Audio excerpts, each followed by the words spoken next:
Welcome to War and Untold Stories. Here we explore the hidden side of history. Don't forget to subscribe, hit the like button, and share your thoughts in the comments. June 25, 1950.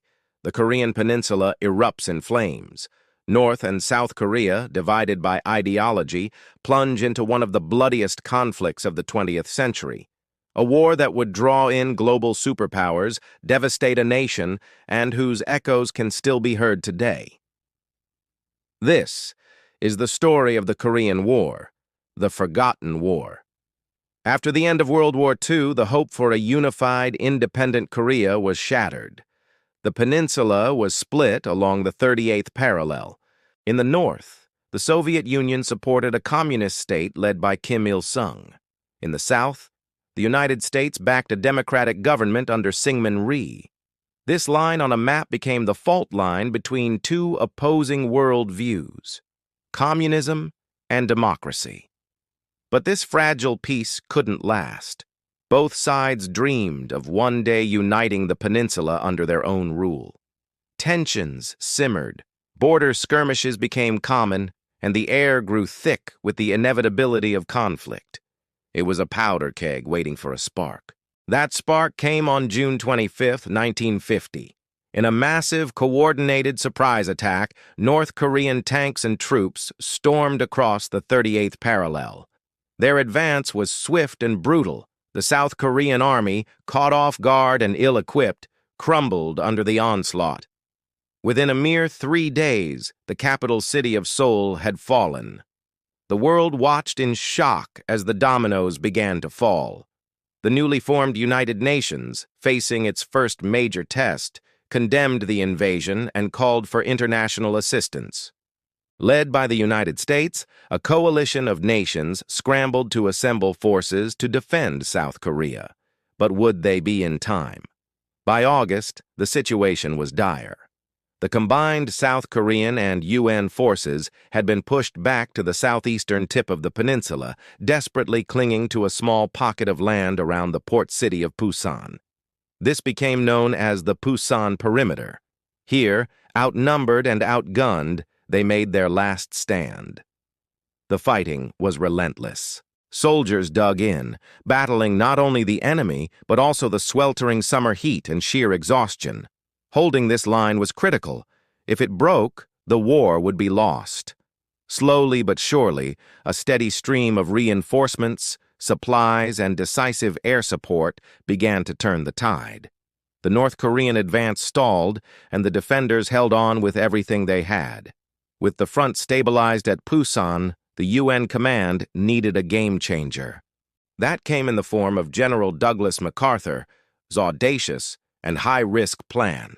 A surprise amphibious assault deep behind enemy lines at the port of Incheon. Military planners warned it was too dangerous. The tides were treacherous, the harbor was fortified, and the odds of success were slim. But MacArthur insisted.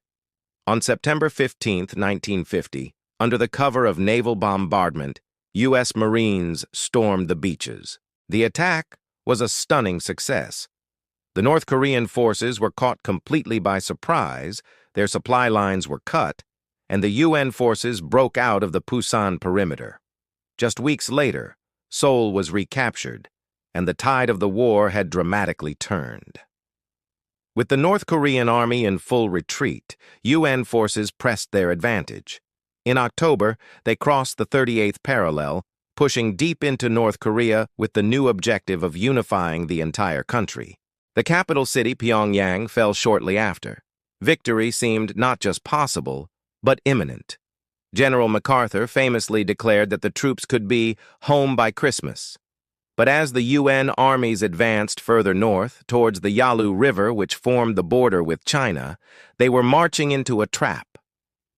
In the desolate, rugged mountains of North Korea, a new, formidable enemy was quietly waiting.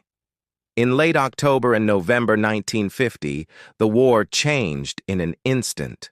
Hundreds of thousands of Chinese People's Volunteer Army soldiers, under the cloak of night, poured across the Yalu River into Korea. The UN forces, stretched thin and unprepared for this new adversary, were caught completely off guard. The balance of power shifted overnight. The bitter freezing cold of the Korean winter set in, with temperatures plummeting far below zero. Waves of Chinese attacks, combined with the brutal weather, forced the UN armies into a long, desperate retreat back south. The dream of a quick victory vanished, replaced by a nightmare of survival. Seoul, the capital so recently liberated, fell once again to the advancing communist forces. One of the most brutal and legendary battles in modern military history unfolded in the freezing mountains of North Korea, the Battle of the Chosin Reservoir. In late November 1950, the U.S. 1st Marine Division found themselves completely surrounded by overwhelming Chinese forces in temperatures that dropped to negative 35 degrees Fahrenheit. Frostbite became as deadly an enemy as the bullets. Outnumbered nearly 10-1, they faced annihilation. Yet, they refused to surrender. In a harrowing 2-week fighting withdrawal, they broke through 7 Chinese divisions, inflicting heavy casualties as they fought their way out to the sea. When asked about the retreat, the Marine commander famously said, "Retreat? Hell, we're just advancing in another direction." It was an epic feat of endurance and courage against impossible odds. By the spring of 1951, the frantic advances and retreats came to an end. The front line stabilized, almost exactly where the war had begun, near the 38th parallel. What followed were 2 long, brutal years of stalemate. The conflict devolved into a grueling war of attrition, reminiscent of World War I. Both sides dug into a massive network of trenches, bunkers, and fortified hills. The fighting was for inches of ground, for desolate, war-torn hills with names like Pork Chop Hill and Heartbreak Ridge. Artillery duels, trench raids, and bloody assaults became the grim reality. While diplomats began peace talks, the negotiations dragged on endlessly, stalled by disagreements over prisoner exchanges and the final border. For the soldiers in the trenches, the dying continued for a peace that seemed forever out of reach. Finally, after 2 years of torturous negotiations and countless more casualties, a breakthrough was reached. On July 27, 1953, the Korean Armistice Agreement was signed. It was not a peace treaty but a ceasefire, intended to ensure a complete cessation of hostilities until a final peaceful settlement is achieved. That final settlement never came. The agreement established the Demilitarized Zone, or DMZ, a heavily fortified buffer zone that runs across the peninsula, re-establishing the border near the 38th parallel, right where the war had started. 3 years of brutal fighting had left over 4 million people dead, wounded, or missing. Cities were reduced to rubble, families were torn apart, and Korea remained a nation divided.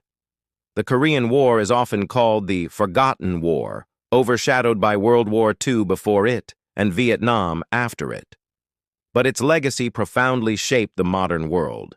It was the first hot conflict of the Cold War, setting a precedent for proxy wars between the United States and the Soviet Union. The war cemented the division of Korea, which continues to this day. It was a catalyst for South Korea's incredible economic transformation into a global powerhouse, while freezing North Korea in totalitarian isolation. And along the DMZ, soldiers from both sides still stand guard, a constant, chilling reminder that the war never officially ended. It serves as a stark testament to the terrible, lasting price of ideological conflict. Thank you for watching this journey into one of history's most pivotal yet overlooked conflicts. If you found this documentary informative, please show your support by liking and sharing this video. And don't forget to subscribe and hit the notification bell for more untold stories from history. We'll see you in the next one.